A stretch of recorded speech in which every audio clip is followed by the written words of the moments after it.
More surface water is on the way, but California's aquifers just lost another 1.5 million acre-feet. Here's what your board needs to know. You're listening to the SGMA Weekly, your 10-minute briefing on everything happening in California groundwater. Brought to you by water1.ai. I'm your AI host. Let's get into it. First up, and this is the headline of the week, California is getting more water on paper while losing it underground. On May 15th, the Department of Water Resources, DWR, bumped the state water project allocation from 30% up to 45%. The Bureau of Reclamation followed with its own increase, moving the Central Valley Project South-of-Delta agricultural allocation from 20% up to 25%. Westland's Water District laid out the numbers in the room. On the surface, this looks like relief. But here's the catch. At the California Water Commission meeting this week, DWR also reported that statewide groundwater storage declined by roughly 1.5 million acre-feet in water year 2025. That's the first negative change in 3 years. And it's on top of nearly 13 million acre-feet of groundwater extractions, about 83% of which came out of the San Joaquin Valley alone. Managed aquifer recharge across the state hit 1.1 million acre-feet, which is meaningful, but it's still not enough to close the gap. So what does this actually mean for growers? Westlands described it best. Every day at a low allocation means more groundwater pumping that depletes credits stored for future drought years.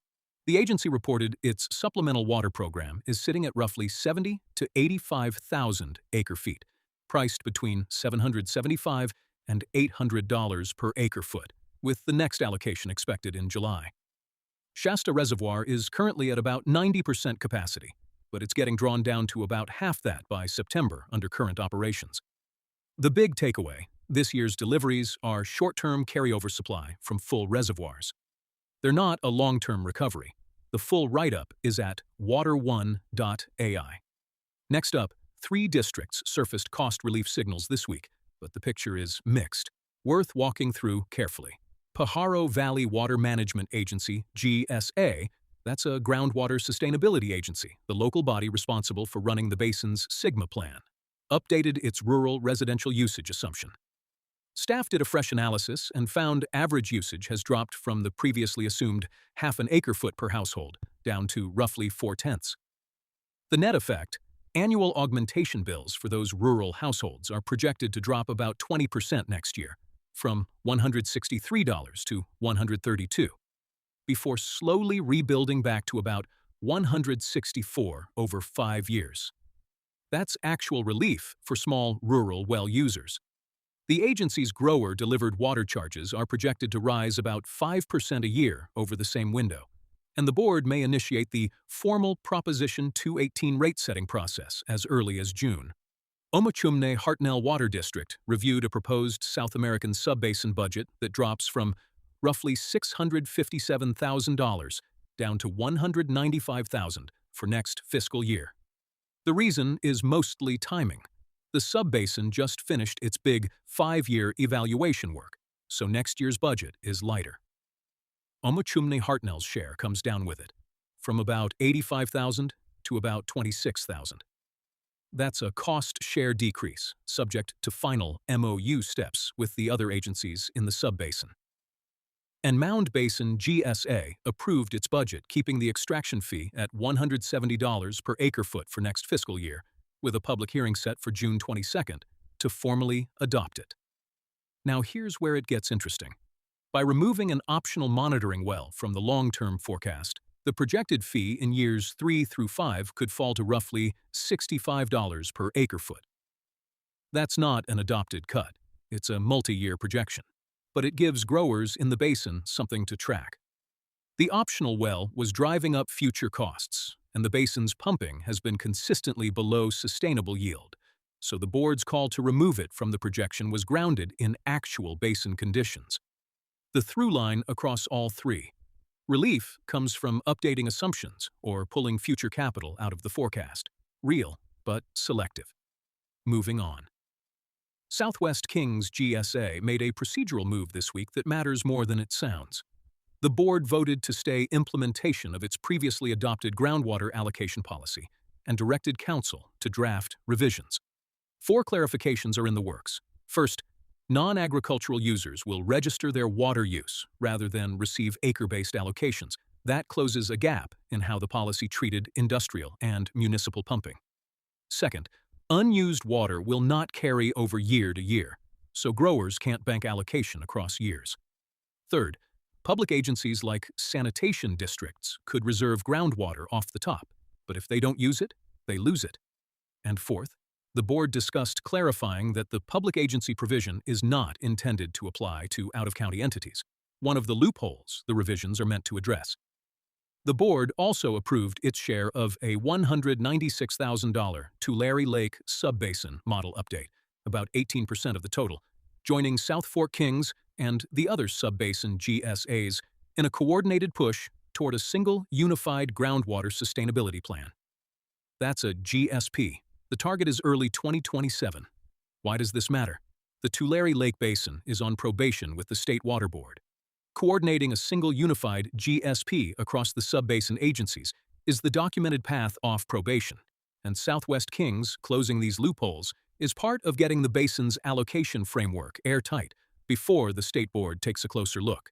That brings us to trends in the Valley. First trend, Proposition 4, the climate bond, is starting to drive real preparation across local agencies. Fillmore and Piru Basin's GSA consultants told their board that Prop 4 offers roughly $368 million statewide for groundwater work, with no local cost share required. That last part is important. No cost share usually means more competition. Anyone can apply without putting up matching dollars, so the agencies that scope and prepare early tend to win. Mound Basin GSA reported DWR has earmarked about $3.5 million, specifically for small GSAs, with individual grants expected to run up to about $200,000.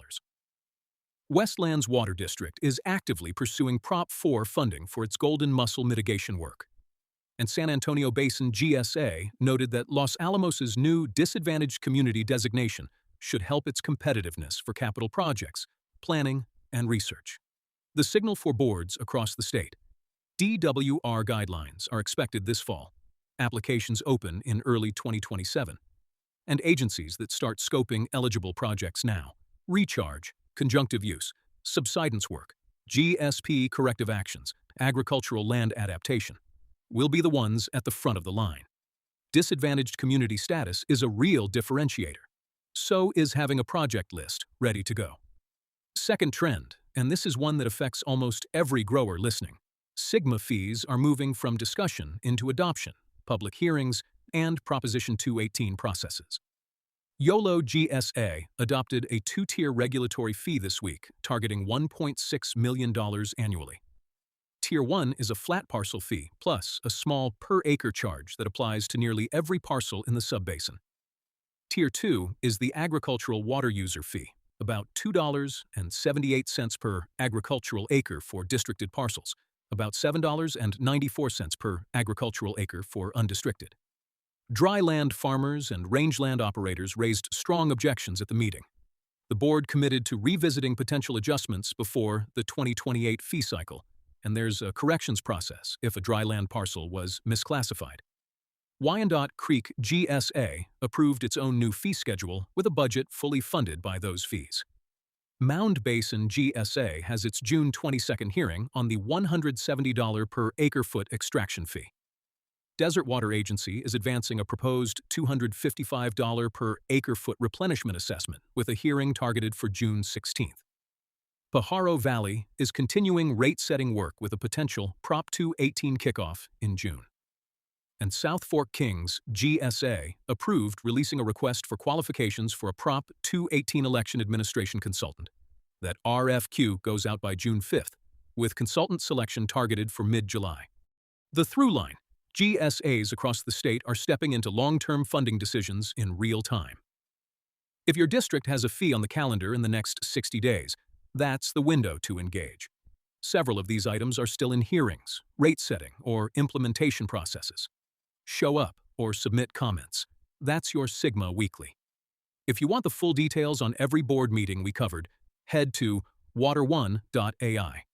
You can read the complete recaps, and if you want to dig deeper, try Chat GSA.